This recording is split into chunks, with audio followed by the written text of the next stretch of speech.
Olá, boa tarde a todos. Meu nome é Yuri Rubim, eu sou diretor de Inovação e Tecnologia do Instituto Anísio Teixeira, da Secretaria de Educação do Estado da Bahia. Sejam todos bem-vindos, bem-vindas, é uma honra para a gente vocês estarem aqui conosco. A gente está hoje fazendo nossa segunda live de uma série de lives focadas para educadores, né, que o Instituto Anísio Teixeira tem o prazer de conduzir. A gente percebeu que, nesse tempo tão difícil, né, de isolamento social, distanciamento, que a gente não pode estar junto, a gente tem que compartilhar o conhecimento, compartilhar as dicas, ideias, sugestões de temas e formas importantes da gente manter essa conexão com os estudantes, mesmo cada um em sua casa, né? Todo mundo nas suas casas. Então, essa ideia dessa série de lives que acontecem sempre às terças e quintas, terça-feira pela manhã, às 9 da manhã, e quinta-feira, às 17 horas. Então, o que norteia essa série de lives é justamente isso, a gente trazer sempre temas, ferramentas, tecnologias, possibilidades pedagógicas que aproximem, nesse contexto, educadores, coordenadores pedagógicos, professores e estudantes. A gente acha que é muito precioso e necessário evitar que os estudantes interrompam seus estudos e que eles fiquem soltos nesse momento. Ao contrário, a gente quer dar as mãos, todo mundo, cada vez mais a gente se aproximar e fazer o que puder para estar junto. Então, além dessa série de lives, é importante falar que a Secretaria Estadual da Educação, ela tem uma outra série de iniciativas também que estão sendo feitas nesse momento, né? Pelo Instituto Anísio Teixeira, e aí vocês podem ver na descrição aqui do vídeo os links para cada uma dessas ações que eu vou falar. A gente está tendo a formação continuada em formato remoto de coordenadores pedagógicos, diretores escolares e equipes técnicas, tanto do Estado quanto das secretarias municipais de educação. A gente está tendo também uma publicação de sugestões de atividade de rotinas semanais de estudos para estudantes, isso na plataforma Anísio Teixeira, também temos o link aqui. A gente tem um canal com a produção de conteúdos, cursos e outras produções das universidades públicas do Estado da Bahia, federais, estaduais e institutos federais. Então, também vocês podem ver o link desse canal aqui na descrição desse vídeo, dessa live.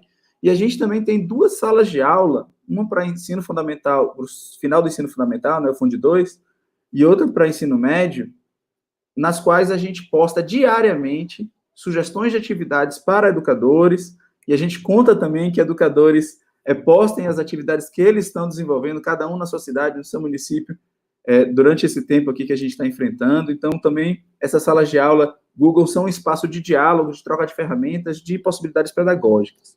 Então, pessoal, por favor, olhem na descrição aqui todos esses links. Não é necessário falar que, além dessas iniciativas nossas, a gente tem outras iniciativas da Secretaria Estadual da Educação. A gente pode citar roteiros de estudos por série, por disciplina, que vocês podem encontrar no site da educação, educação.ba.gov.br. Uma série de lives sobre as Olimpíadas do Conhecimento também estão ocorrendo. A própria TVE, ela exibe em parceria com o Canal Futura, o programa Estude em Casa, diariamente, de 1 às 3 da tarde. Então, são muitas opções para a gente seguir conectados com os nossos estudantes, seguir trabalhando dentro das possibilidades que esse contexto permite, né? Então, de novo, é muito bom tê-los aqui com a gente, e eu queria apresentar esse nosso convidado, né? A gente está aqui com o professor Peterson Azevedo hoje. Ele vai falar sobre fotografia na educação, como a fotografia pode ser aliada no processo de ensino e aprendizagem.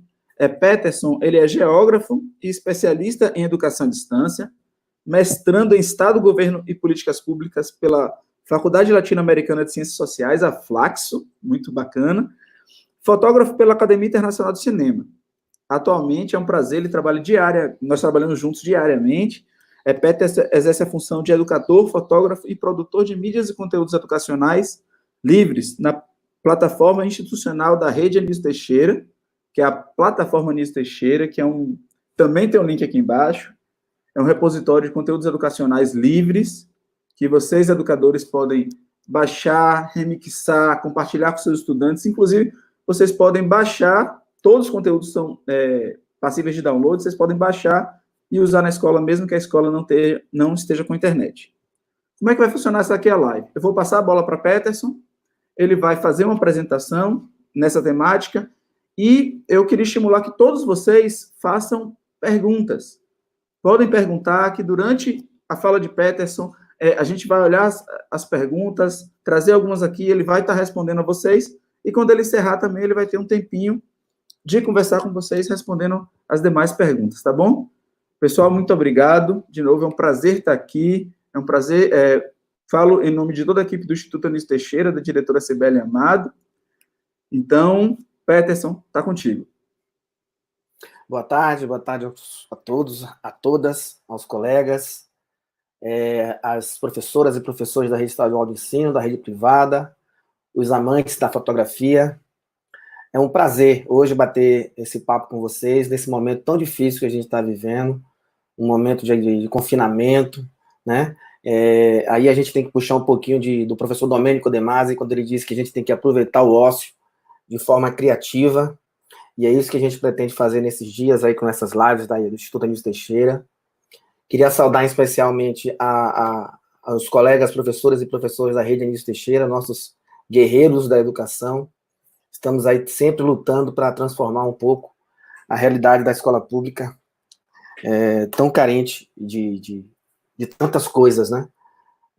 O chão da escola é a realidade que a gente precisa discutir, precisa viver, e é isso que eu me proponho hoje. A gente vai falar um pouco, inicialmente, sobre a imagem, né? Qual a importância da imagem para as relações sociais, para as relações de poder, como é que a imagem ela pode ser um instrumento muito importante na comunicabilidade, na construção do conhecimento, o cuidado que devemos ter na produção e na condução, principalmente na mediação dessas imagens aos nossos estudantes, nos nossos bate-papos informais. Então, assim, a imagem, ela sempre permeou toda a historicidade da humanidade. Desde lá, se a gente lembrar das pinturas rupestres lá nas cavernas, até as tecnologias digitais da informação e da comunicação, nós estamos envoltos em um universo gigantesco de produção e massificação de imagens. Mas que imagens são essas? Para que servem essas imagens? Quais são as intencionalidades dessas imagens? E aí eu costumo conversar com meu grande amigo, filósofo grego, Platão, quando ele trata muito daquela experiência que ele citou, que ele elaborou, que ele chamou de um mito da caverna. Acho que todos os colegas aí já ouviram falar do mito da caverna platônica. Então, Platão queria fazer um experimento para comprovar se o ser humano ele poderia ser manipulado ou não. Se ele poderia ser iluminado ou não, através do conhecimento, através da imagem. Tem uma figura aí que eu queria compartilhar com vocês, uma figura que remete justamente isso. Platão idealizou, né, um experimento onde seres humanos ficariam aprisionados em uma caverna, com uma pequena fresta de luz, no caso aí uma fogueira, e com pessoas passando entre a luz e a parede da caverna com figuras aleatórias, figuras imaginárias desconexas da realidade. Essas pessoas que Platão chamou de área da ignorância, essas pessoas seriam esse experimento. Elas seriam bombardeadas diariamente com diversos tipos de figuras, de imagens, desconectas da realidade, como eu falei anteriormente, e essas pessoas, então, entenderiam que aquilo era uma realidade absoluta, que não poderia ser questionada. Só que um desses seres humanos rompeu com os grilhões das correntes e conseguiu sair da caverna. Ele foi para o lado externo da caverna, o que Platão chamou de liberdade. Então, liberdade é você ter o direito de interpretar aquilo que você vê de acordo com o arcabouço intelectual e cultural que você guardou, que você assimilou, que você construiu ao longo do seu processo de formação. Então, esse cidadão que conseguiu se libertar das prisões da ignorância, ele também tentou libertar os seus pares, os seus colegas. E muitos dos seus colegas disseram, não, eu não vou sair daqui porque aqui é um conforto que eu tenho. Eu não quero me aventurar no universo que eu desconheço, no universo perigoso, que pode me levar a consequências que eu não tenho um mínimo de controle sobre elas. Hoje, no sistema comunicacional, nas redes abertas, nas redes sociais, etc., se fala muito em fake news. Fake news, como Platão mesmo comprovou, não é algo novo. Né? O fake news já existia desde da Grécia Antiga. Então, é importante que a gente pense quais são os pilares que estão envolvidas essas questões de manipulação e de subserviência por meio da imagem. Então, a imagem ela é uma estrutura que pode ser muito perigosa. Se pensarmos, desde o início quando nascemos, seja em qualquer grupo social que estejamos inseridos, o primeiro contato que a gente tem com o mundo é através do som e através da visão. Então, esse é o primeiro universo que nos chega ao cérebro, que nos formata o que seria a impressão do mundo. Para, a partir dessas relações com esses grupos sociais, nós vamos construindo os demais códigos necessários para que haja comunicação, a escrita e a fala, ou a fala e a escrita. Então, nós vamos receber inputs sociais e vamos, a partir desses inputs, palavras, sons, códigos, nós vamos formatar e decodificar aquilo que nós chamamos de comunicação, para, a partir daí, a gente, então, fazer a interação, tendo feedback do nosso receptor. Então, a imagem, ela chega-nos aos olhos, à mente, ao cérebro, de uma forma muito rápida. E, muitas vezes, essa velocidade não nos permite decodificar a mensagem. Então, a gente acaba sendo uma vítima, né, vulnerável a esse sistema de quem é que controla essas imagens. Né? No caso, a elite social do poder tem uma capacidade de construir a informação, se apropriar da informação, transformar a informação escrita e falada em uma imagem, e a partir dessa imagem, você vai controlar e conduzir aquilo que você quer conduzir. Então, a escola, ela tem um papel preponderante hoje, na contemporaneidade, porque alguns teóricos, McLuhan e tantos outros que trabalham com a comunicação, Roxane Rojo, Santaella, Pisse, eles acreditam que vivemos a era da sociedade da imagem. Então, não tem mais o tempo do descanso das informações. Hoje, as informações chegam em tempo real. No meu tempo, na minha geração, eu não sou tão velho assim, viu, galera? Na minha época, a gente ia assistir televisão, ia para a escola, depois ia para a rua. Para a rua para construir outras linguagens de comunicação. A linguagem corporal, a linguagem esportiva, a linguagem da sociabilidade, das relações humanas, né? O garrafão, o bate-lata. E aquele tempo da brincadeira, hoje quase que ou se transformou no tempo digital, né? Nos PS5, 6 da vida, ou nos joguinhos de smartphones. Então, que você fica quase que, o tempo que você fica acordado, em alerta, você fica sendo bombardeado por essas imagens, por essas informações, que muitas vezes não tem aquele tempo necessário para maturar, para fazer uma leitura crítica, ética, contextualizada dessa informação que chega até você. Eu queria passar o slide aí, tem uma outra fala importante do outro slide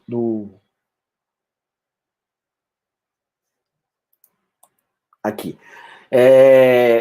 do professor Ziraldo, do escritor Ziraldo, quando ele nos alerta que ler, ele na verdade ele afirmou, né, que ler é melhor que estudar. E eu trouxe a frase de Ziraldo para o contexto imagético. Ler uma imagem é melhor que estudar uma imagem. Para Ziraldo, o escritor, a leitura ela é preponderante na formação de um cidadão. Ele faz um parâmetro de que estudar para Ziraldo é algo que tem que ser obrigatório e mecanizado. Você tem um momento da escola que você vai fazer as tarefas que lhes são direcionadas, você vai conduzir as atividades, você vai discutir com seus colegas em sala de aula, vai sofrer a mediação do professor, do colega. O ler para Ziraldo deveria ser o cotidiano do cidadão. Ler antes de ir para a escola, ler quando voltar para a escola, ler sem compromisso, ler sem obrigatoriedade, ler para partir da leitura você ter um amplo conhecimento do universo e do mundo que você se relaciona, para você fazer as correlações com o estudo. Então, para Ziraldo, a leitura ela é o alicerce para você se tornar um bom aluno, um bom estudante, não é? E será que a escola está distante das outras linguagens, das outras manifestações culturais? Aí eu venho com a professora Roxane Roxo, quando ela traz a questão do letramento. Letramento, sem S, seria a estrutura da escrita e da oralidade. É a constituição que muitos autores, pedagogos e estudiosos da área fazem uma relação com o alfabetismo, né? Então, a professora Roxane Roxo já diz que a escola já faz esse papel muito bem feito. A alfabetização, uma estrutura linguística, ensinar a ler, ensinar a escrever. Mas falta à escola a percepção das outras linguagens que se estabelecem fora dos muros da escola. Então, como é que essa relação se estabelece? O que a professora Roxane fala é que existem outros códigos que são construídos nas relações sociais da humanidade que muitas vezes não conseguem ultrapassar os muros da escola. A arte, a cultura, a linguagem do som, a linguagem da imagem, a linguagem gráfica, que se estabelecem nas relações comunicacionais fora da escola, mas que não conseguem ultrapassar esses muros. E é isso que a professora Roxane faz. Ela nos traz essa reflexão. Então, nós não deveríamos ultrapassar o letramento e começarmos a falar de letramentos, ou, na verdade, o termo que ela utiliza muito é o multiletramento, ou multiletramentos. Então, assim, a fotografia, ela entra nesse bate-papo. A fotografia, ela entra nesse diálogo, né? Como é que a fotografia ela vai se inserir nesse universo de comunicação, né?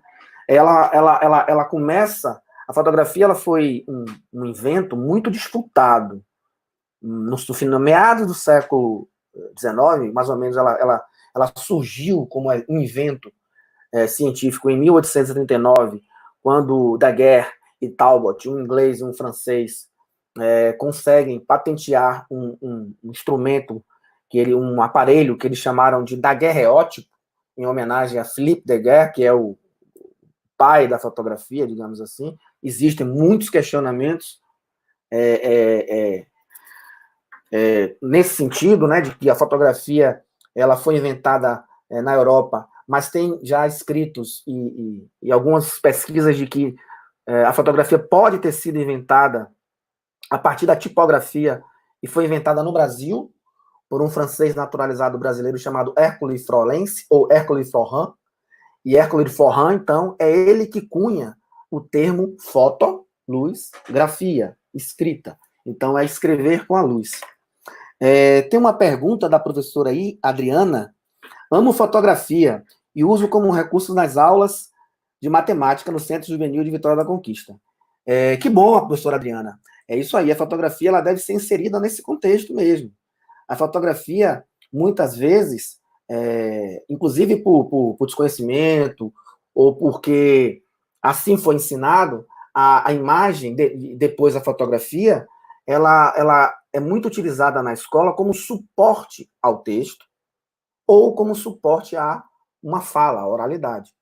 É importante que tenhamos em mente que a fotografia ela se constitui uma linguagem narrativa própria. E a gente vai ver isso aqui agora. Então, quem traz muito isso como linguagem é a professora Roxane. A professora Roxane, se puder compartilhar a tela, aí a tela que eu compartilhei, a professora Roxane fala justamente da importância dessa fotografia, não como mera ilustração, nos livros didáticos, nos slides, mas a fotografia ela deve ser entendida como um instrumento dialógico, ela com uma linguagem própria. Então ela fala que esse multiletramentos aí, ele tem que ser significado, ele tem que ser codificado para que os estudantes possam entender que a imagem, ela é uma escrita. Ela é uma escrita e ela tem um código, ela tem definições, ela tem um sentido e ela tem diversas interpretações. Cabe o entendimento de quem vai exibir as fotos, o motivo dessa exibição, a contextualização desse instrumento e trabalhar essa imagem de forma contextualizada e ética. Então, a fotografia ela é uma interlocutora comunicacional. Ela deve ser entendida como uma escrita. Só que a gente precisa estudar essa linguagem. Por exemplo, eu costumo dar muito esse exemplo. Quando a gente está dirigindo, que a gente tem uma carteira de habilitação, a gente passou por um teste técnico para saber, a gente tem que ter habilidades mecânicas e técnicas para conduzir o veículo, mas a gente tem que ter uma alfabetização simbólica voltada para os sinais de trânsito. Ou seja, a linguagem do trânsito é uma linguagem, é um letramento. Eu preciso saber as faixas, se a faixa é laranja, se a faixa é branca, se a faixa é intermitente, se a faixa é tracejada, as cores do semáforo, o que significa o verde, o amarelo, verde, os códigos sonoros do trânsito, o apito do guarda, um silvo, 2 silvos, 3 silvos. Então, é um letramento. Eu preciso ser alfabetizado para que eu não corra numa infração. Para que eu não entenda esse código e, a partir do não entendimento do código, eu cometa uma infração. Assim também o é com a imagem. Só que a imagem ela é muito mais subjetiva e ampla do que a linguagem do trânsito, que não muda. A imagem, tanto ela em movimento quanto ela em estática, ela precisa primeiramente ter signo. Ela tem que se transformar num signo para, a partir daí, se transformar num símbolo. É semiótica. É a semiose de Peirce. Peirce dizia isso, que primeiro a gente tem que entender que imagem é essa, por que ela foi produzida, atribuir a ela um significado, para que, posteriormente, eu consiga transmitir essa informação para outras pessoas. Por exemplo, vamos falar de imagem. Eu costumo fazer essa brincadeira com meus estudantes. O que é isso? O que é isso? Aí, automaticamente, os estudantes, é a cruz. A cruz? Aí eu questiono. Aí eu entro com o questionamento, a contextualização. Cruz? Não, isso são 2 dedos. Ó, 2 dedos. Só que o significado deste símbolo já está massificado, internalizado. Já está compreendido. O nosso cérebro já fez a contextualização da informação e transformou isso numa imagem simbólica. Nós, cristãos ocidentais, entendemos de forma muito simples que isso é uma cruz? Não. Isso é uma representação imagética de uma cruz. Ou da cruz, ou da crucificação do Filho de Deus, que é Jesus Cristo. Com o advento das tecnologias digitais, da informação e comunicação e com a globalização, esse símbolo ele se massificou ainda mais e ele ganhou um universo gigantesco. Então, se você, em qualquer lugar do mundo, você fizer isso, são imagens que já se materializaram em signos, em símbolos, e que já têm um significado para a sociedade de uma forma geral. Então, existe uma comunicação, existe um entendimento, existe feedback. Então, a mensagem foi passada. Então, a semiótica, ela traz esse entendimento. Ela precisa perceber que quando a imagem ela é abstrata, ela é solta, ela não tem significado, alguém pode se apropriar dessa imagem e, a partir dessa apropriação, inserir as suas ideologias sob essa imagem, dando um significado, a partir daí massificando esse significado, fazendo com que essa imagem possa ser uma ferramenta de comando e controle. Então, vamos dar um exemplo. Eu vou exibir uma imagem aqui rapidinho, pode tirar. Essa imagem, é muito rápido. Na década de 80, tinha uma marca de roupa, não sei se é 80, 90, não estou tão velho assim não, viu? Trabalhou massificamente uma campanha publicitária para vender as suas roupas e criou um slogan que ficou famoso no mundo todo, que era a união das cores. Vejam bem, ela faz uma campanha publicitária, tem toda uma ideia por trás dessa campanha, né? Uma ideia capital, vender, publicitária, mercadológica, porque era um momento em que você tinha conflitos étnicos no mundo todo, o racismo, o preconceito estava sendo questionado de forma mais firmemente, veemente, né, por movimentos sociais, pelos direitos humanos. Então, ela acha que deve criar uma campanha para, sei lá, unir as cores. Então, era Unite of the Colors of Benetton. A união das cores é Benetton. Pode voltar a imagem. Quando você olha a imagem, pode botar em tela, a imagem rapidamente, você não percebe as entrelinhas que estão aí escritas nessa imagem. Então, o que é que o publicitário e o fotógrafo fizeram? Eles trabalharam com o imaginário construído, com a semiótica, com os signos que já estavam estabelecidos na sociedade. Então, você tem, se você olhar rapidamente, o nosso cérebro, ele é uma máquina potente e ela estrutura a informação muito rapidamente. Então, os nossos olhos, vamos captar a imagem, vamos fotografar com os nossos olhos e vamos mandar essa informação, essa mensagem para o cérebro, que vai decodificar e transformar em informação. Só que ele vai buscar, dentro do nosso arcabouço intelectual, todas as informações que nós temos armazenadas, os nossos símbolos, os nossos signos, e vai juntando essas informações até que tenha um entendimento de que informação é aquela. Então, quando eu olhei rapidamente essa imagem, pode deixar a imagem, quando a gente olhei rapidamente essa imagem, você vê, poxa, que bom, são duas crianças lindas se abraçando, uma negra e uma branca. Mas quando você para e você dedica um tempo maior a interpretar a imagem, as informações que foram construídas começam a ser questionadas por você mesmo.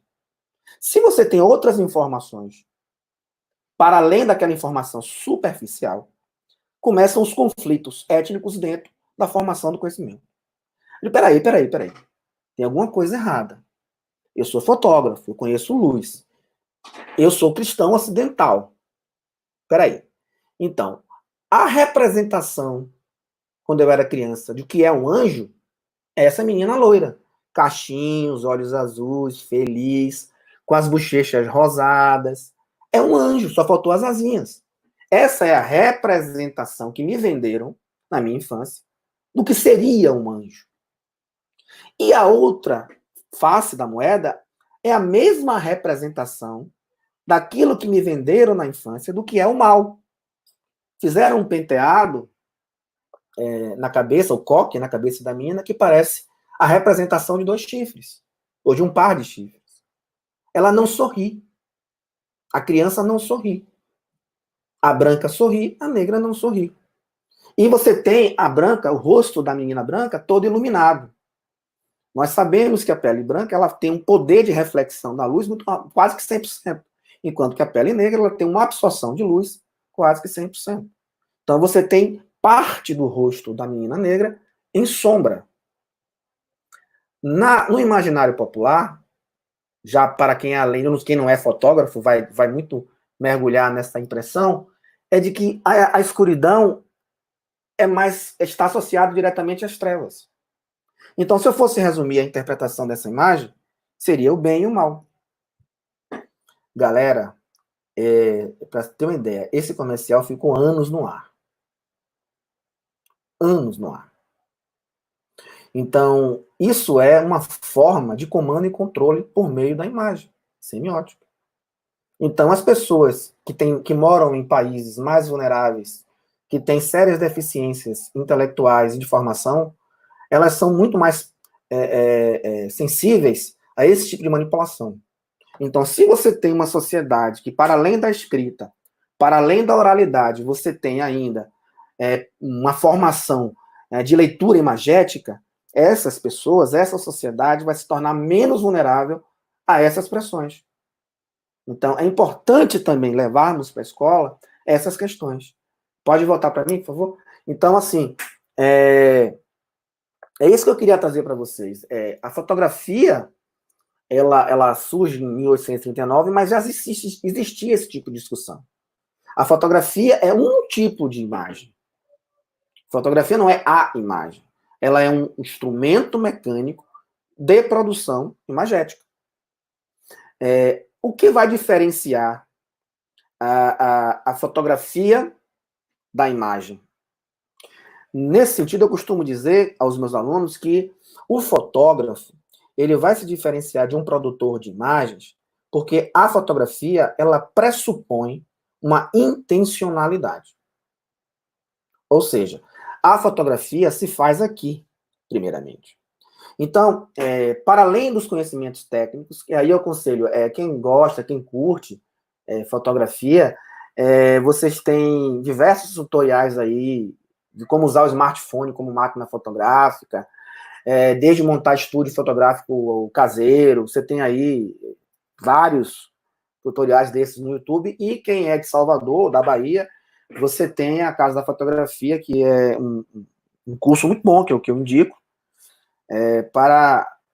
não é um curso muito caro, e é um curso bastante interessante para quem quer não ser fotógrafo apenas, mas que conduzir a fotografia como estratégia metodológica no ensino-aprendizagem. Então, a gente precisa, claro, que a gente precisa se apropriar da parte técnica para depois a gente ir para além da parte técnica, a gente adentrar as questões conceituais. Lembra do carro? Não adianta eu saber o Código Brasileiro de Trânsito se eu não souber dirigir, por exemplo. Então, é importante. Bom, gente, pode interromper, pode fazer pergunta, a hora que vocês fizerem, eu estou aqui disponível, tá bom? Eu vou dar seguimento. Se eu estiver correndo muito, vocês também me sinalizam, porque eu falo muito rápido, né? Tem aqui uma pergunta de Paulo Henrique. Trago também a importância da fotografia na comunicação escolar, em especial nas redes sociais, tal como Instagram, como espaço informal de aprendizagem. Com certeza, Paulo, com certeza. Hoje, no Brasil, a rede social mais usada pelos nossos estudantes a rede social imagética, é o Instagram. Houve uma migração em massa da nova geração do Facebook para o Instagram. Porque, como eu falei para vocês, a imagem ela chega mais rápido, ela atinge o sentimento, o ato de sentir alguma coisa de forma mais rápida, então você tem uma sensação mais rápida do que a escrita, né? A leitura. A leitura você tem que ler decodificando para depois voltar a ler interpretando. E aí você vai dar um sentido àquilo. A imagem nem sempre ela precede a interpretação. Ela, na verdade, ela é uma ação que você tem um contato visual, você vai interpretar ou não, vai depender daquilo que eu falei, do tempo de maturação para você adentrar no universo imagético. Eu sempre brinco com meus estudantes, existe uma diferença muito grande, galera, colegas, entre ver e enxergar. Enxergar é algo que a gente faz cotidianamente, desde o momento que acordamos até o momento que dormimos. Enxergar é simplesmente o ato de captar a imagem. Então, quando nós estamos andando nos metrôs, nos ônibus, nos carros, andando, a todo momento nós estamos enquadrando. Nós estamos recortando aquela realidade no tempo e no espaço. Nós estamos fazendo o nosso videozinho. O meu videozinho de casa até o trabalho tem tantos mil frames. Eles juntos vão formar o caminho, o deslocamento de minha casa ao trabalho. Todas as relações que eu estabeleci com o espaço geográfico vão estar aqui registradas fotograficamente pelos meus olhos. Ver é algo mais específico. Ver é você entrar no universo imagético. É você entrar naquela realidade fotográfica. Então, requer um nível de pesquisa maior, um nível de informação maior, porque o conhecimento, todos nós sabemos disso, ele é um conjunto de informações seletivas. Então, quando a gente está pesquisando algo no Google, a gente vai lá, pega uma informação de um site, informação do outro, e vai, a gente tem claro que a gente tem um tema. A partir desse tema, a gente vai buscando as informações, e a partir dessas informações nós vamos juntando e construímos o conhecimento, né? O professor Jefferson nos traz aqui um questionamento. Penso que a fotografia não deva ser utilizada como suporte, mas como estruturante de reflexão e produção autoral. Perfeito, professor Jefferson. Justamente o que nós falamos aí. A fotografia, por muito tempo, e ainda hoje, em alguns lugares, ainda é pensada como um suporte, uma ênfase de um texto. Fotografia não é ênfase de nada, pelo contrário. Fotografia, ela é um universo infinito de complexidades de conhecimento, de informações. Tem uma frase que eu escutava e me incomodava muito. Uma fotografia vale mais do que 1000 palavras. Errado. Uma fotografia, ela vale 1 milhão de palavras. Na fotografia, existem 3 elementos estruturantes de comunicação. Primeiro, quem fotografa? Quem fotografa é o primeiro elemento constituidor do processo de comunicação daquela imagem. Então, eu, Peters, vou fotografar. Eu não estou fotografando com a máquina. Eu estou fotografando com a minha cultura. Com quem eu vivi, onde eu vivi, o que eu li, o que eu assisti, com quem eu me relacionei. Todo o meu arcabouço intelectual e cultural vai ser transmitida naquele recorte que eu escolhi fazer para aquela imagem. Então, esse é o primeiro elemento. O segundo elemento, se existir, é o que eu fotografei ou quem eu fotografei. Quem eu fotografei também vai estar imbuído de cultura, de informação, de estrutura corporal. Quem não vai fazer uma selfie? Quando a gente vai fazer um selfie, não é uma foto de Peterson. Quando eu coloco o smartphone para fazer uma selfie, já mudo a expressão corporal, já mudo o rosto, o olhado. Quer dizer, eu crio um personagem. Então, aquele segundo elemento também está colocando na imagem a sua cultura, o seu modo de ser. E o terceiro e último elemento, para fechar a pirâmide, é quem vê a foto. O espectador que vê a foto.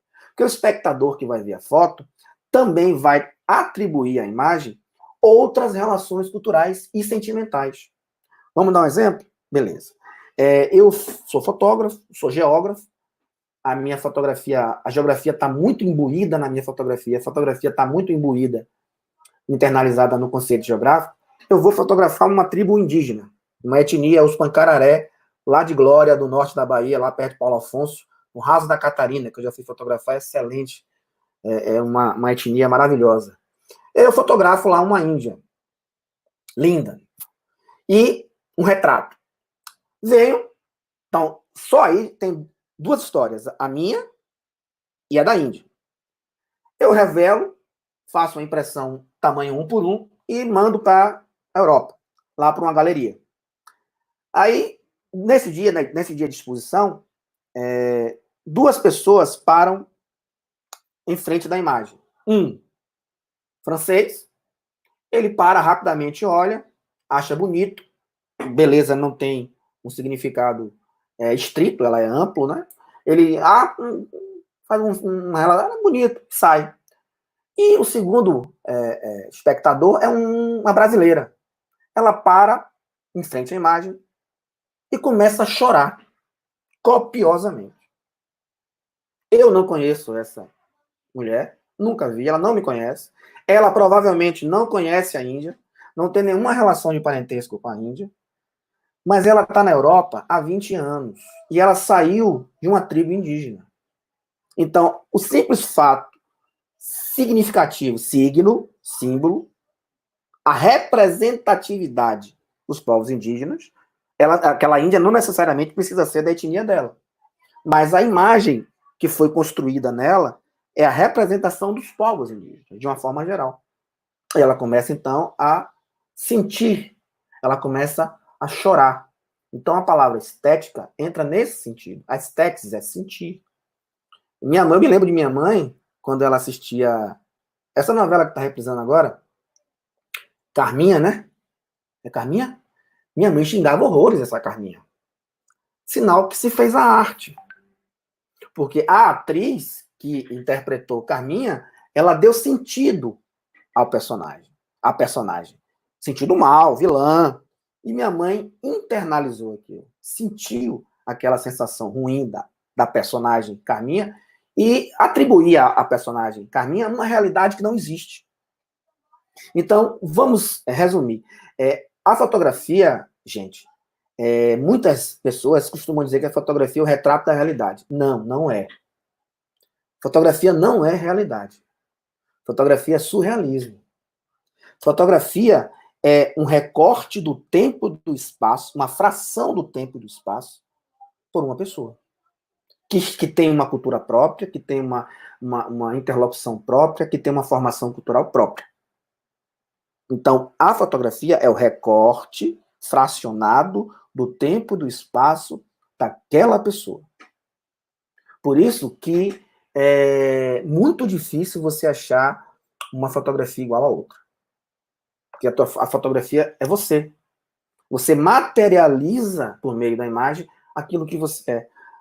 Demorou muito tempo para eu entender isso, quando eu comecei a fotografar. Eu comecei a fotografar em 1997, na época analógica ainda. E eu achava isso uma balela. Isso é filosofia, não vai rolar comigo isso. Então é melhor eu não quero nem saber desse papo aí filosófico. Eu quero é fotografar. Eu apontar, fotografo. E aí fui amadurecendo, fui entendendo, fui lendo, fui me aprofundando no universo da imagem, no universo da fotografia, e descobri que realmente eu não consigo fotografar animais, por exemplo. Eu não consigo, já fui para um safari, já fui para tentar fotografar alguns animais da vida silvestre, e não consigo. Eu travo, não consigo achar a luz, eu não consigo achar o enquadramento. Claro que eu consigo apontar, eu vou registrar. Mas registrar não é fotografar. Lembra que eu falei? A fotografia, ela se difere da imagem porque ela tem que ter uma intenção. Se eu pegar um smartphone e entregar meu filho de 2 anos de idade, se eu tivesse um filho de 2 anos de idade, e botasse na câmera fotográfica do celular, e ensinasse a ele a disparar. Ele ia apontar aleatoriamente para qualquer canto e ia disparar. Porque o que chamaria a atenção dele era a luz. E não tem uma intenção disso, não tem uma intenção sobre isso. A fotografia ela precisa ser pensada antes aqui, para depois ela ser materializada por meio da máquina. Então, a fotografia, ela tem uma intenção. Pensemos nisso. Tem uma pergunta aqui da professora Shirley. Trabalho com fotografia com meus alunos. Criamos um clube de fotografia. E gostaria de dicas para continuar trabalhando na quarentena. Obrigado. Professora Shirley, só dando um recorte aqui e respondendo um pouquinho à professora, hoje existe uma técnica, professora, muito importante, que é chamada de mobigrafia. Mobigrafia, ela é aquela fotografia feita com o smartphone, com o mobile. Então, tem um concurso, inclusive, o 40TXD, que é do Instagram, que ele está solicitando das pessoas que estão em quarentena imagens que remetam essa quarentena. Ou seja, para algumas pessoas, a quarentena é um descanso, um momento de leitura, é um momento como o Domênico falou, né, do ócio criativo, mas tem pessoas que estão pirando na quarentena. Então, como é que você conseguiria representar, por meio da imagem, de uma imagem, o que você está vivendo na quarentena? Seria uma excelente proposta. E a partir daí a gente poderia criar um grupo de WhatsApp e ir brincando. Cada um compartilha a sua foto e aí a gente vai brincando com isso. Bom, então eu vou voltar aqui aos meus slides e vou mostrar para vocês como a fotografia pode ser um instrumento de controle. Tem uma imagem que foi produzida por um fotógrafo norte-americano, Essa imagem central, que está colorida, ela é a imagem real. Ela foi a imagem que foi capturada. Esse fotógrafo americano, então, levou essa imagem para a revista Times, se não me engano, e era na Guerra do Golfo, né? Logo depois da invasão dos Estados Unidos ao Iraque. E o editor de fotografia, aquele cara que recebe as fotos, recebe a matéria escrita do jornalista e recebe a foto do fotojornalista e vai fazer um contexto. Então, essa imagem central é a imagem real. O que foi que o editor fez? Ele recortou a imagem intencionalmente, né? Existe uma edição intencional aí, e ele tirou a parte que tem o rifle e deixou só a imagem com o soldado dando água para o inimigo. Bom, quando você publica essa imagem na opinião pública, as pessoas vão achar o quê? Os soldados americanos estão respeitando o Tratado de Haia, são pessoas inteligentes e tal, são pessoas boazinhas, estão salvando, apesar de ser inimigos, eles estão dando assistência. Viva os direitos humanos. A Al Jazeera, que é um jornal árabe, fez um outro recorte. A mesma imagem, ela recortou, tirando o soldado que estava dando água e deixando o soldado americano apontando o rifle para a cabeça do iraquiano. Quando você publica isso num país árabe, o que é que você vai? Você vai incitar ódio. Os árabes vão dizer, aí, são soldados cruéis, não respeitam os direitos humanos, são assassinos e tal. Então você tem uma manipulação política ou geopolítica por meio da fotografia. Então é muito perigoso você deixar trabalhar com a fotografia dentro de uma sala de aula se não tiver uma mediação muito forte e se você não tiver uma apreciação dessa imagem de uma maneira muito crítica, ética e contextualizada. Então, eu acho que as 3 palavras que eu poderia deixar aqui para os colegas, os que pretendem trabalhar a fotografia no ensino médio, no ensino fundamental, é pensar justamente nessa pirâmide da arte-educação, que é contextualizar, apreciar de forma ética, crítica e contextualizada. Então, pesquisem quem é o fotógrafo, estudem um pouco a história do fotógrafo, a história da foto, façam uma correlação com o componente curricular que você está trabalhando, faça uma sequência didática voltada só para esse trabalho, não use a fotografia como um suporte. A professora Valdinéia Mendes tem uma pergunta aqui. Peterson, que dica você daria para trabalhar com fotografias no ensino médio? É isso, professora Valdinéia. Tente fazer uma conexão entre a fotografia e o componente curricular. Vamos dar um exemplo. Eu poderia trabalhar essa fotografia que eu postei anteriormente, trabalhando com geopolítica, com as estruturas geopolíticas. Tanto de um lado, o lado norte-americano, quanto o lado árabe. Para isso, a gente poderia ter que fazer... Você solicitaria uma pesquisa para os estudantes sobre a Guerra do Golfo. O que é a Guerra do Golfo? Tem um lado, ou os 2 lados estão errados? Tem interesses? Quais são? No dia seguinte, ou na aula seguinte, eu poderia pegar aquela fotografia e, a partir daquela fotografia, abrir um júri simulado. Trabalhar uma discussão só com a fotografia, sem nenhuma associação da fotografia com outros textos. São 2 momentos que eu aconselho. O primeiro momento da pesquisa crítica da leitura e o segundo momento da apreciação crítica e ética da imagem, com a mediação do professor. Então, esses 2 momentos, essa interconexão vai dar uma discussão muito mais ampla, muito mais precisa, né, das relações sociais e geopolíticas que existem, por exemplo, no mundo. Eu gostaria de mostrar para vocês aqui agora, eu queria entrar num parâmetro semiótico muito famoso, que foi o da Coca-Cola. Esse comercial, ele gerou um mal-estar muito grande em alguns fotógrafos documentais, porque é uma associação direta. Você está fazendo aí uma análise se você fizer uma análise de discurso aí, você tem uma relação direta entre felicidade e Coca-Cola. Você bota uma imagem descontextualizada de uma mãe e um filho fazendo uma atividade escolar, felizes, intencionalmente almodoviano, ou seja, vestidos de vermelho, que é a cor simbólica do vermelho do rótulo da Coca-Cola, né?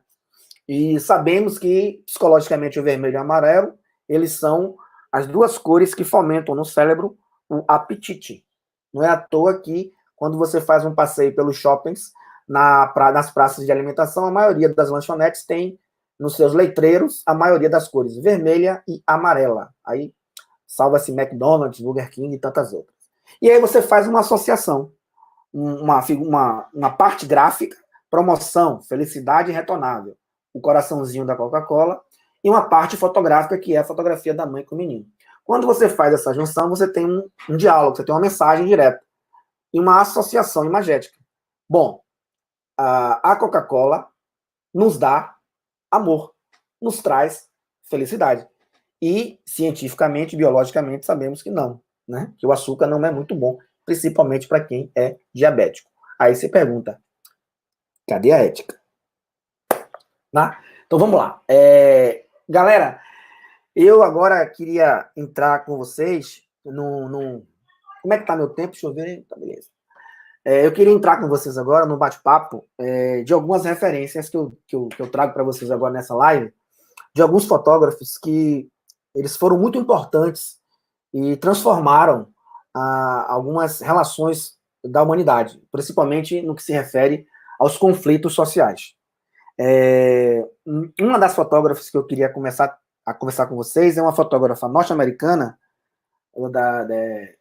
da década de 20, 40, se não me engano, 20 ou 40, não lembro, chamada Diana Arbus. Diana Arbus, ela era casada com um fotógrafo norte-americano muito famoso.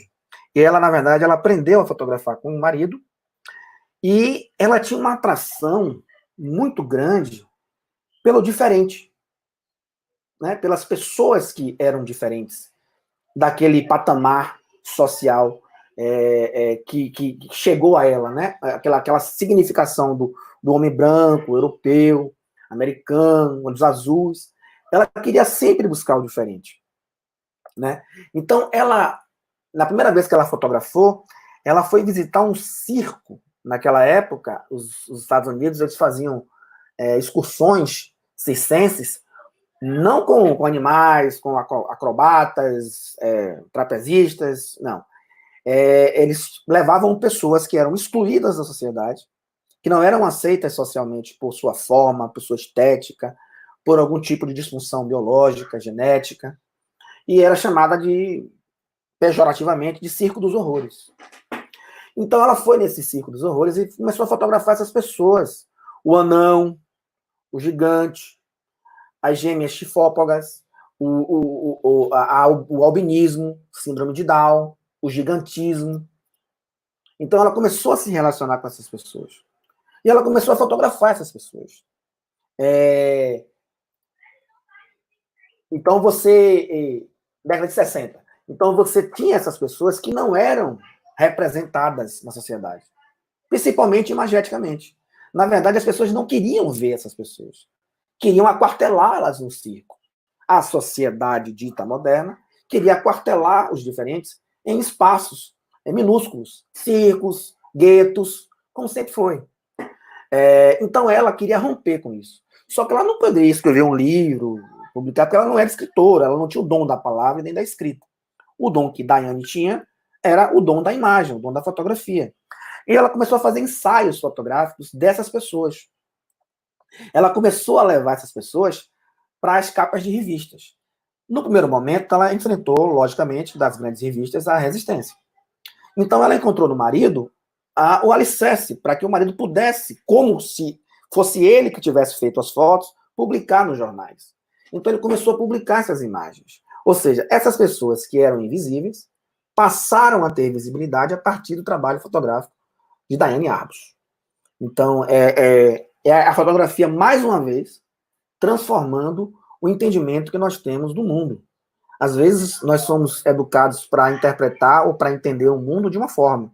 Por isso que não existe uma verdade absoluta, a verdade é muito relativa. Então, como a fotografia também não é realidade, é um recorte dela, esse recorte de Daiane, por muito tempo ficou esquecida. O marido acabou levando a autoria dessas imagens, porque ele era homem, era uma sociedade patriarcal, machista. Então ele acaba assumindo a autoria, mas que depois ele morre e ela, então, anos depois, ela consegue retomar a autoria e hoje é uma das fotógrafas mais importantes da contemporaneidade, principalmente no que se refere à produção de fotografia documental. Essas fotografias, no primeiro momento, ela tem um papel, que é o papel importante da da fotografia documental, é chocar.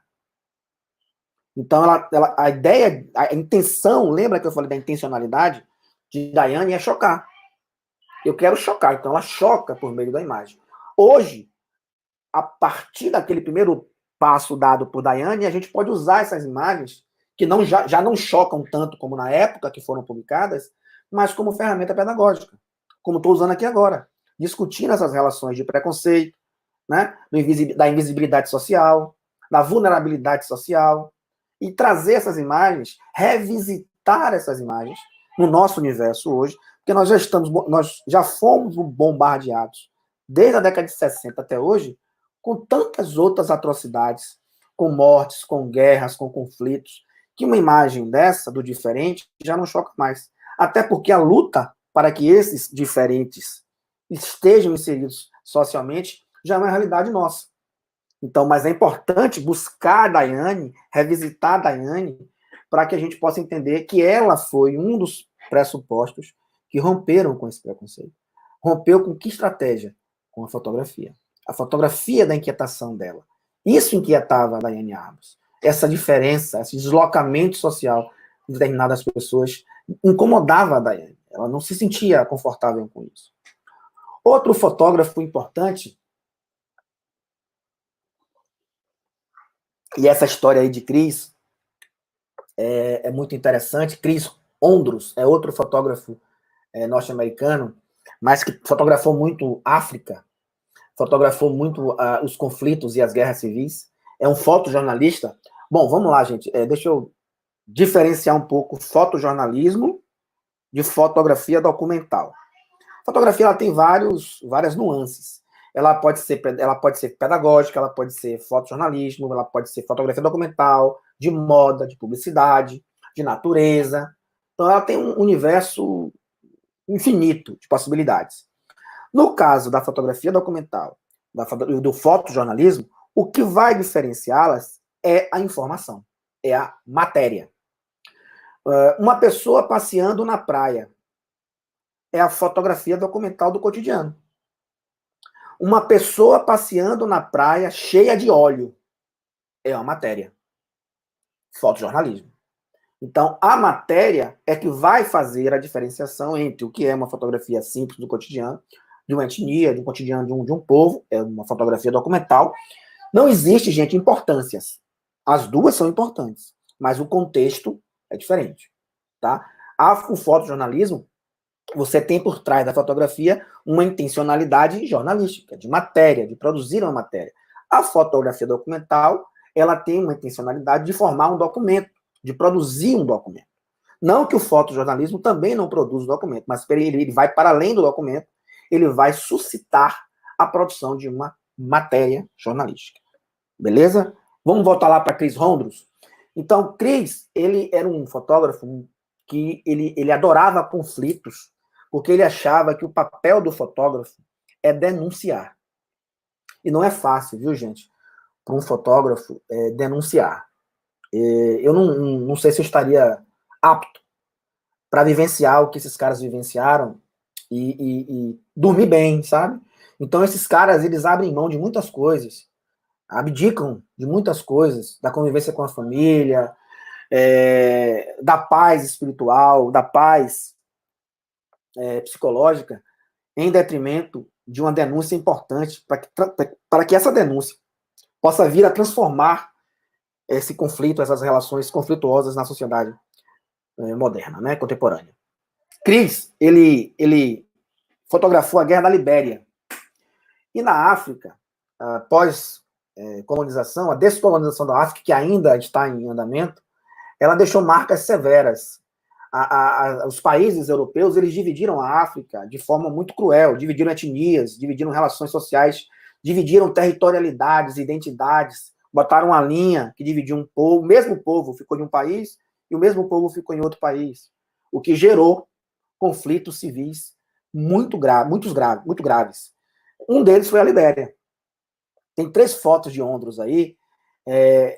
Essa foto maior, que tem um soldado, que eles chamavam, a maioria eram crianças, né?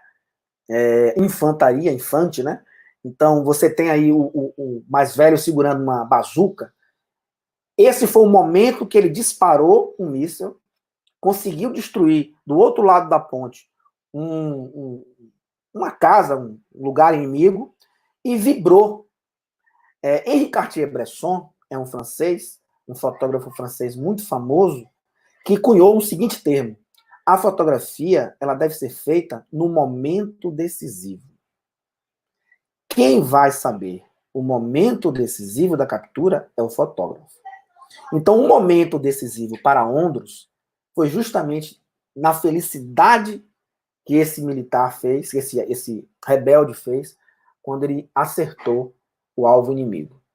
Esse cidadão, não me lembro o nome dele, anos depois, essas fotos foram publicadas nas revistas europeias e no New York Times, e a partir da publicação dessas imagens, e tinha tantas outras imagens mais violentas que eu não quis colocar aqui, essas imagens chegaram à opinião pública, e a opinião pública, então, depois de ter acesso a essas imagens, ela conseguiu sensibilizar países ricos, e a ONU, então, invadiu a Libéria num tratado de paz, dando fim à Guerra Civil da Libéria. Então, você vê a importância do registro fotográfico, do fotojornalismo para o fim de uma guerra, se faz nesse sentido. O fotógrafo, ele vivencia o conflito, ele registra o conflito, existe uma dualidade, uma dialética muito grande. Até que ponto eu devo abaixar a câmera? É a sua ética que vai dizer isso. Se a imagem, a fotografia, ela tem um cunho jornalístico tão importante ao ponto de acabar com a guerra, por que não registrar? Não é sensacionalismo. Uma imagem estática é diferente de uma imagem em movimento. Uma imagem estática, você tem a capacidade de adentrar o universo dela com mais propriedade, com mais tempo, né? Ser cirúrgico. Então, a partir dessas imagens de Ondros, a ONU, então, ela decide tomar pé da situação e, então, consegue terminar o conflito. Chris Ondros voltou anos depois e esse jovem aí que está com a bazuca na mão, Chris Ondros ajudou para que ele tivesse acesso à universidade. Ele estudou, fez a universidade e hoje ele é professor lá na Libéria, né? Hoje ele consegue trabalhar com fotografia e com os estudantes na Libéria a partir do ensinamento e dos diálogos que ele manteve com o Chris Ondros. Outra imagem, outro importante fato que Chris conseguiu trazer fim ao conflito foi no Iraque. Não sei se o Iraque, a guerra do Iraque, ela foi muito dura. Essas 3 imagens refletem a passagem que Ondros teve nesse conflito. Você vê de um lado o sofrimento árabe, no meio você vê a deposição do ditador e no outro lado você vê a luta dos rebeldes árabes contra o povo norte-americano. Tem uma foto que eu não quis colocar, que é de uma menininha pequenininha, acho que ela tinha 9 anos, em que ela sofreu, a família dela foi alvejada a tiros por uma tropa norte-americana. E Ondros estava nesse comboio. O carro vinha em direção ao tanque, 8 soldados americanos disparam em direção ao veículo, matando o pai e a mãe dessa garotinha. Essa garotinha, ele conseguiu fotografar toda essa ação, inclusive o sofrimento dessa criança, toda ensanguentada. Essas fotos foram para o ar. Ondros concorreu ao Pulitzer, que é o prêmio máximo da comunicação do fotojornalismo, é o prêmio Pulitzer. E a partir dessa imagem, os norte-americanos começaram a solicitar a retirada das tropas americanas do Iraque. Então, para vocês verem como é importante o registro desses fotógrafos, desses caras, Como é importante, porque vão transformar essas imagens em documentos, para que a gente possa trabalhar isso, para que a gente possa trabalhar essas questões em sala de aula, para que a gente possa se aprofundar nessas relações de poder. Outro que eu queria conversar e falar um pouco com vocês é Kevin Carter. Eu já estou sem tempo, só vou correr aqui para a gente finalizar, porque meu tempo já está apertado. Kevin Carter, ele é um fotógrafo sul-africano, ele fotografou muito o apartheid na África do Sul, mas não o conflito entre os ingleses e os africanos, mas ele fotografou muito os conflitos internos entre as etnias africanas. E ele é o famoso fotógrafo daquela imagem do abutre e a menina. Essa imagem, eu vou me centrar mais nessa imagem, foi no Sudão. As duas linhas que Kevin Carter fotografava era fome e guerra. Nessa menina do Sudão, ele estava muito distante, ele está usando uma teleobjetiva de 1000 milímetros. Você pode fotografar uma distância muito grande. Quando ele fotografou, fotografar é recortar. O enquadramento que você faz é político. O enquadramento é uma escolha sua. Isso não quer dizer que aquele recorte seu reflete a realidade. Lembra que eu falei que é um recorte dessa realidade? Bom, ele fotografou. Quem vê a imagem, quem enxerga a imagem rapidamente não vê, ele é cruel.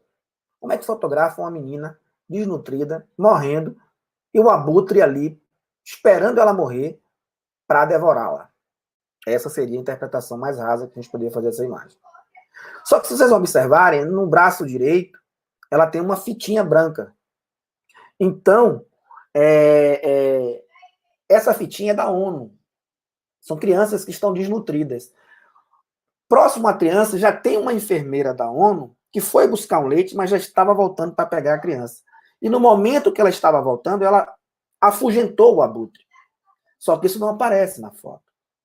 Essa foto deu a Carter o prêmio Pulitzer do ano. Só que ele foi tão criticado. Olhe para você ver como a sociedade é cruel. Ele queria materializar e dar a público aquilo que não era público, que era a fome.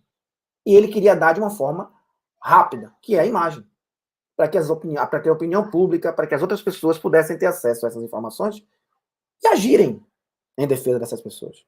Só que ele foi tão criticado que Carter não resistiu aos comentários e ele acabou cometendo suicídio no mesmo ano, que ganhou o prêmio Pulitzer. Ele cometeu suicídio porque ele não resistiu às fake news que foram direcionadas a ele. E ele não resistiu e ele acabou morrendo. Bom, esse é brasileiro, é Evandro Teixeira, grande fotojornalista, trabalhou no Globo, trabalhou na Folha e no Diário de Notícias, que era o diário mais importante na época da ditadura, e ele é um fotógrafo muito importante porque ele é um dos poucos fotógrafos que conseguiram registrar o período da ditadura militar. Por isso a relevância pedagógica desse trabalho. Então você tem aí uma foto icônica, que é a polícia atrás do estudante, você tem o coturno, que é o símbolo da opressão dos militares, e também ele retratou muito a questão da fome no sertão. Evandro Teixeira, ele é baiano, ele é de Canudos, não sei se é de Canudos, acho que é do sertão da Bahia, não sei se é Canudos, mas ele tem um trabalho muito lindo sobre Canudos, e ele se debruçou, ele ainda está vivo, né? Ele se debruça em dois temas, que é política e o sertão. Ele ama o sertão, né? Então é um fotógrafo muito importante para a gente poder fazer uma pesquisa e trabalhar com ele em sala de aula. E esse aí todos conhecem, é o nosso grande Sebastião Salgado, que sai do Brasil com Lélia, sua esposa, para estudar economia na Europa, fazer mestrado, né? E estava tudo direcionado para ele fazer economia, né? Trabalhar na universidade. Foi convidado para trabalhar no Banco Mundial, Nova York, e Lélia, sua esposa, fazia arquitetura e comprou uma câmera fotográfica. Deu para ele fazer um teste. Desse teste, ele nunca mais largou a fotografia, não foi para o Banco Mundial, abandonou a economia, estudou fotografia e hoje é uma das grandes referências do Brasil e do mundo no que se refere à fotografia documental. Tem dois grandes trabalhos de Salgado que a gente pode levar como estratégia metodológica para a sala de aula. Um é o Êxodo. Ele ficou quase 10 anos registrando todo o processo de mobilidade dos refugiados nos países em conflito. África, Oriente, Europa. E ele acompanhou essas migrações, esses processos migratórios no mundo todo. Então, nesse momento, nesse trabalho, o Êxodo, Salgado ele se debruça para ver e observar as relações humanas. Como é que as relações humanas se estabelecem? A crueldade das relações sociais e geopolíticas que se estabelecem no universo. Então, ele se debruçou nessa matéria, nesse tema. Ele ficou 10 anos fazendo isso e ele não tem um momento que a gente não aguenta. Tanta coisa ruim, tanta crueldade que a gente tem que presenciar, que ele, então, em seguida, ele faz um trabalho chamado Gênesis. E ele queria fazer justamente essa dialética, o contraponto. Espaços geográficos completamente inchados, né? Conflituosos, porque tem uma população muito grande, diferenças étnicas, políticas, religiosas, enquanto que no mundo, no planeta Terra, ainda existem lugares que a presença humana é quase que rarefeita, onde os animais, a vida animal, a vida selvagem, ela ainda se tem a força, ela se apropriou do território muito mais do que a presença humana. Então você tem Galápagos, você tem o Ártico, você tem a Antártica, você tem as altas montanhas tribais da África, você tem as altas montanhas tribais da América do Sul. Então é um fotógrafo que transitou nesses dois universos, que é bem bacana, porque ele acabou produzindo como documento essas duas realidades que nós temos no nosso planeta. É uma realidade bastante cruel e uma realidade que ainda existe a possibilidade. Maurício Roquetem, dicas bibliográficas. Pronto, Maurício, assim que eu fechar aqui, eu vou passar para vocês alguns filmes, documentários e livros para que a gente possa trabalhar isso aí de uma forma bem dinâmica. Bom, é isso, galera.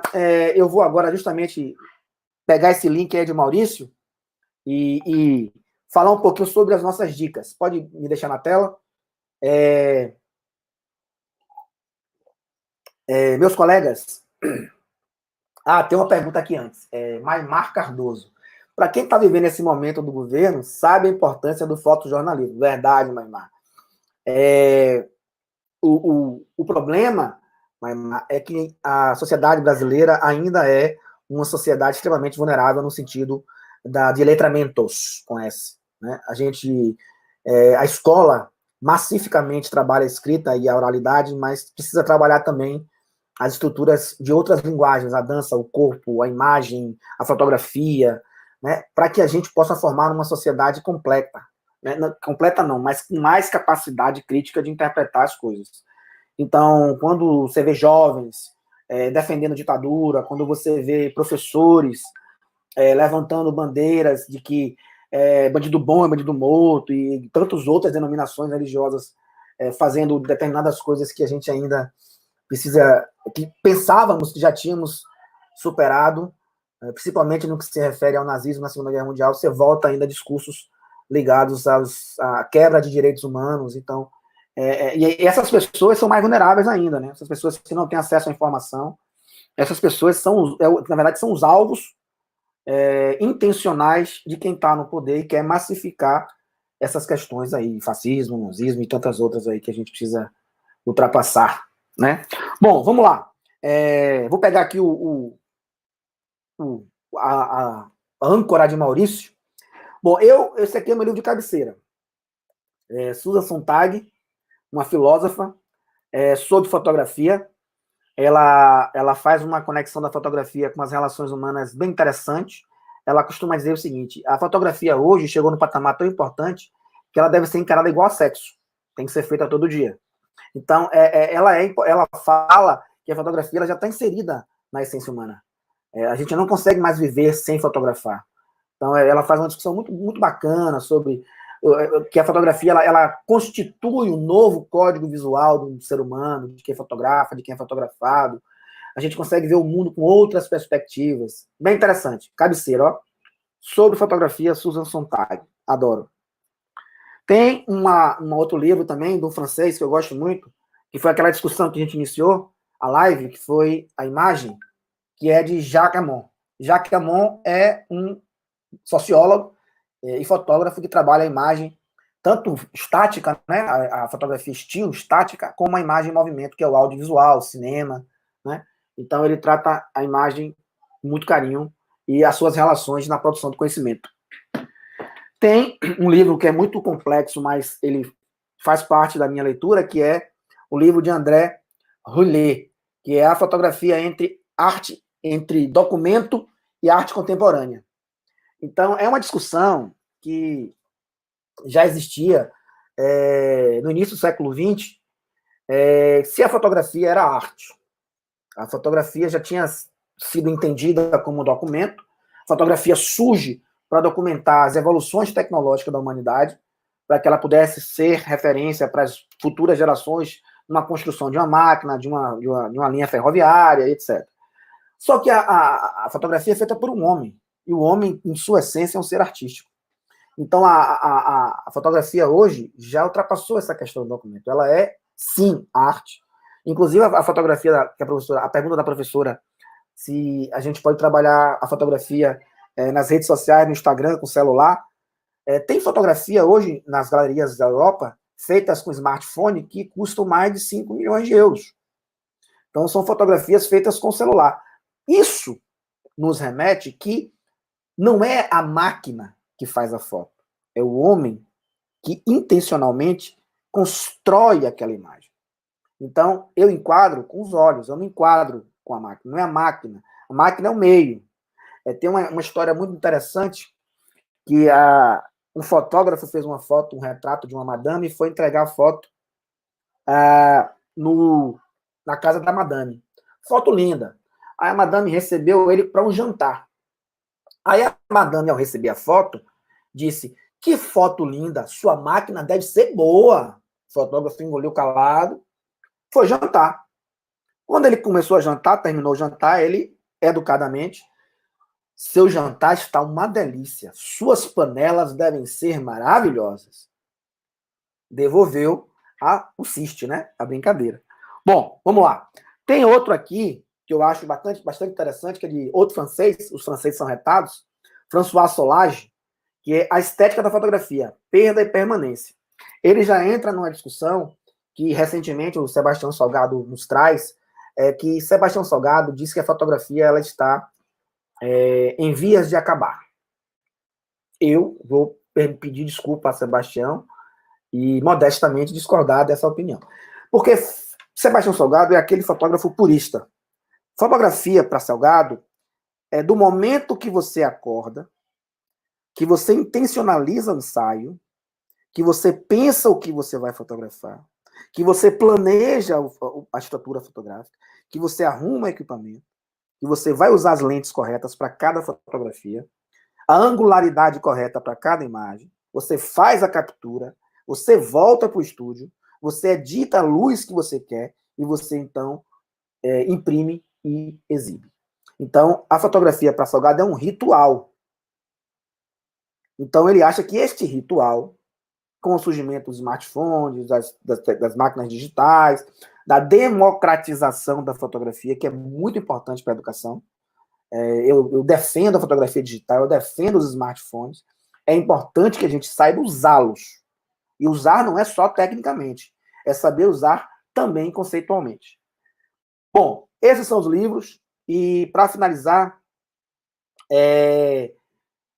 temos aí umas dicas de filmes.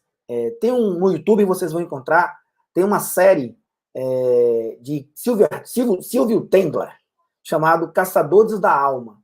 É uma série com vários fotógrafos, se eu não me engano, são 54 fotógrafos, que vão contando o seu processo criativo, o que gostam de fotografar, qual o estilo que fotografam. É bem bacana. Caçadores da Alma, de Silvio Tendler. Tem um outro filme que vai contar justamente a história de Kevin Carter, que é Repórteres de Guerra. Se eu não me engano, também no YouTube tem. Se não tiver, acho que no Netflix, eu não tenho certeza.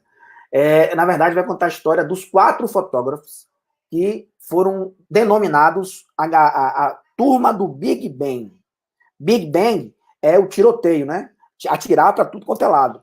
Eram 4 fotógrafos, Kevin Carter, e mais 3 fotógrafos. Dois fotógrafos sul-africanos, um fotógrafo português e um fotógrafo norte-americano. Esses 4 fotógrafos juntos fizeram todos os registros do conflito étnico que existiu na época do apartheid. Repórteres de guerra. E tem um outro filme, também brasileiro, que esse no YouTube eu tenho certeza que tem, que chama-se Abaixando a Máquina, ou Abaixando a Câmera. Depende de quem publicou. É um retrato do dia a dia dos fotojornalistas cariocas e paulistas. Então você vai entrar no universo desses jornalistas e viver, desses fotojornalistas, e viver o dia a dia deles. Então, meus amigos, me despeço aqui de vocês, estou à disposição de vocês. E Ivan Reis Cardoso me pergunta se eu tenho contato da casa de fotografia. Infelizmente, aqui de cabeça eu não tenho, Ivan, mas não é difícil achar, no Facebook você acha. O nome do dono do professor é Marcelo Reis. É um grande fotógrafo, um excelente produtor cultural, e ele tem esse curso aí bem bacana que a gente pode fazer e se apropriar dessa linguagem. Espero que tenham gostado. Para mim foi um grande prazer bater esse papo com vocês. E, Yuri, com você.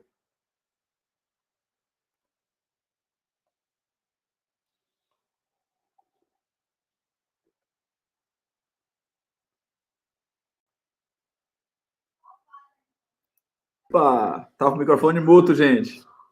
O povo ficou gostando, pedindo mais, né? Aí a gente foi ampliando aqui o tempo e passamos um pouquinho do que a gente tinha pensado. Mas, assim, muito obrigado, Peterson. Realmente foi uma super aula, né? Se você olhar aqui os comentários, não sei se você pode ver de todo mundo, mas pessoal agradecendo bastante e super feliz, né? Então, em nome do Instituto Anísio Teixeira, agradecemos de novo aqui a presença e o compartilhamento do conhecimento de Peterson. Agradecemos também a participação de todo mundo, gente. Muito legal vocês comentando, participando junto. E eu queria aproveitar e convidar todo mundo aqui para as próximas lives que a gente vai ter, né? Já na terça-feira que vem, a gente vai ter Ciência de Dados na Educação, com a professora convidada Carla Skerri. Carla Skerri, ele é professor da Universidade Federal da Bahia, da Engenharia Industrial.